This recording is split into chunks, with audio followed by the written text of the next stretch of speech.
Alhamdulillah hari ini masuk Ramadan yang ketiga. Kalau kita ikutkan ibadah di bulan puasa ni bukan sekadar nak menahan diri daripada lapar dan dahaga di siang hari, tapi sebagai pelbagai kaedah boleh dilaksanakan sambil kita mengimbangi tentang dunia dan akhirat.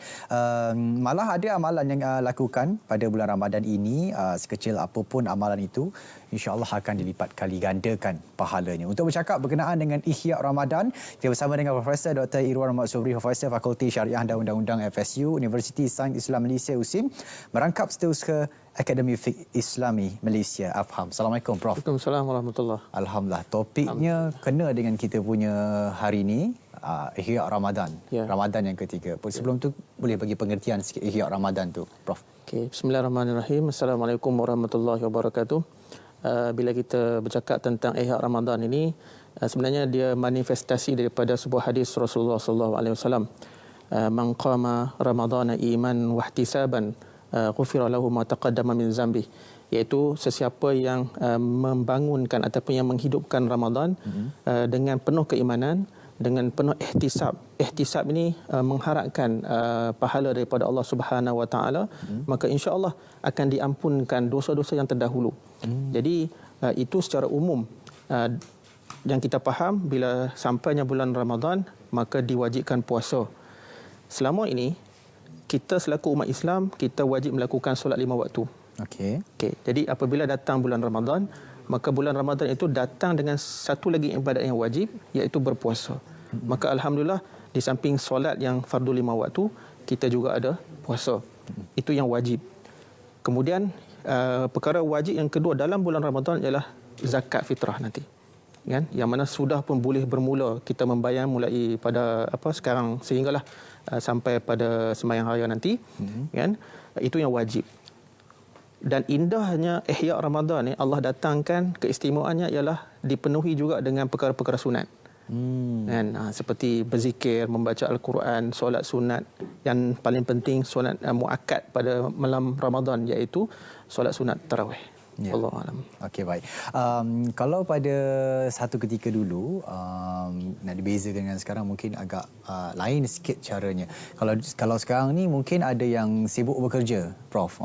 Katanya siang, pagi ke siang ke petang ke malam bekerja. Jadi mungkin ibadahnya tu kurang sikit berbanding yang lain. Macam mana konsepnya tu, Ustaz? Okey, itu hakikat yang kita perlu hadapilah. Sebab kita masing-masing bekerja ya. Sebahagian kita belajar, kan. Jadi bagaimana kita nak mengimbangi antara kerja kita yang kita lakukan pada waktu siang, kita penat balik, kemudian nak kena sembahyang tarawih lagi. Tapi sebenarnya bagi saya, apabila disebut ibadat, dia ada perkataan yang sama dengan abdun, iaitu hamba. Jadi apabila kita sebut hamba, hamba dia kena patuh dengan arahan tuan dia. Jadi dia suka tak suka, dia penat tak penat, dia wajib untuk mematuhi arahan tuannya. Baik. Jadi konsep daripada perkataan abadah itu, beribadat. Jadi apabila kita faham diri kita ini sebagai seorang hamba Allah Subhanahu wa taala, jadi suka tak suka, mahu tak mahu, kita kena bermujahadah, paksa diri kita, motivasi diri kita, pujuk diri kita, ya, sebab kita nak berhadapan dengan Tuhan yang Maha Agung. Ya. Kan? Yang mana Tuhan dan Tuhan yang Maha Agung ini mewajibkan perkara-perkara yang wajib dan memberi kita perkara-perkara yang sunat untuk menghiasi perkara yang wajib.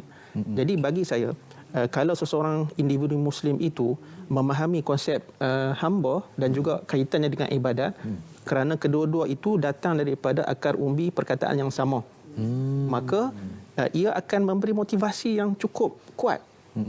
Sepenat mana kita pun, kita tahu bahawa bulan Ramadan telah tiba, dan dalam bulan Ramadan itu Allah sediakan pelbagai hadiah lah kita katakan, kan?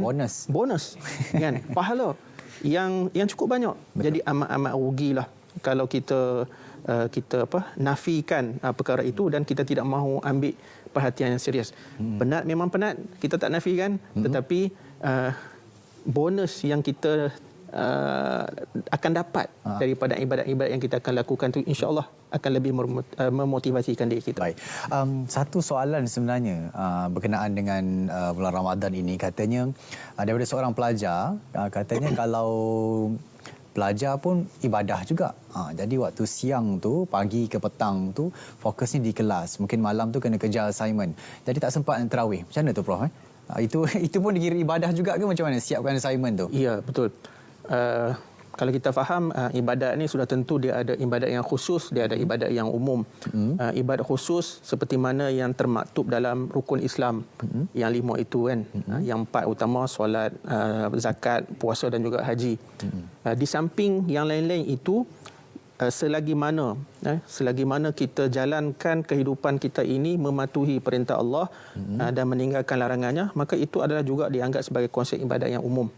Kan? Jadi kita bekerja ini sebagai seorang polis contohnya, sebagai seorang pensyarah, sebagai seorang pengacara, kan? Termasuk juga dengan belajar, kan? Jadi kalau kita niat kita itu memang lillahi ta'ala, maka insya-Allah kita akan dianggap sebagai sedang beribadat kepada Allah dalam konteks yang umum. Jadi tidak ada masalah sama ada kepada seorang pelajar, kepada seorang pekerja, kan? Dalam bulan Ramadan ini adalah satu bulan yang cukup menarik, insentif dan bonus yang cukup banyak Allah berikan. Kalau kita tak rebut, amat rugilah kita. Baik. Prof, kalau kita nak ikutkan apa antara cara ataupun tips yang kita boleh berikan kepada Prof berikan kepada saya dan juga penonton berkaitan dengan kita nak menghidupkan Ramadan ini dengan cara yang optimum tapi bersederhana? Baik. Dalam hadis pun, dalam syariat Islam pun memang menganjurkan supaya kita ni apabila melakukan sesuatu perkara itu tidak perlu banyak, tetapi yang paling penting ialah istiqamah, konsisten. Okey. Sebab kalau kita tiba-tiba melakukan dalam bentuk yang kuantiti yang banyak ataupun perkara yang berat, ditakuti dan dibimbangi kita akan cepat mengalah. Kita akan cepat give up dan sebagainya. Kan? Kalau selama ini kita istilah kurang membaca Al-Quran contohnya. Okey, mungkin seminggu nak sampai satu muka pun tak pernah ataupun tak sempat. Okey, jadi bulan Ramadan kita tahu ni semangat bulan Ramadan ni. Aku nak baca sehari sampai 1 juzuk, 2 juzuk ataupun 10 juzuk. Banyak tu. Banyak, alhamdulillah. Tapi sehari je lah. Kan?